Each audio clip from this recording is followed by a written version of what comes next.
know what I don't know. So leaning on coaching staff, those guys are really going to have a voice. What I do know is dealing with players and how to connect with them. And you're going to hear me say a lot, connect. And the reason I say that word is we talk a lot about communicating. Communicating is talking to people, but it's a two-way street. And on the other side of that, you have to listen. And I think a lot of times we don't maybe listen to the players enough. So that's connecting. You're talking to them, but you're also listening.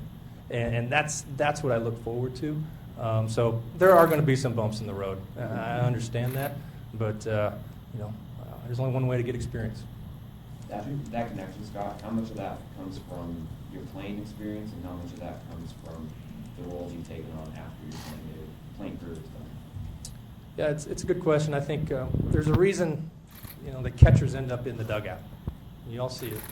Mike Matheny, Brad Osmus, Mike Socha. I mean, there's a long list of catchers that end up in the dugout because you're used to dealing, on both sides of the ball, with the pitchers and kind of the psyche that pitchers have at times, but also adapted and understanding the offensive game. So being able to talk to all different players comes from that. I think there's a certain thing when you're talking to a player-to-player level, much different when you're talking from, farm director or assistant GM level. But the key is to get players to trust you, and it takes time to build trust. It'll take time here too. But players here are hungry. They want to win. They want to get back in the postseason.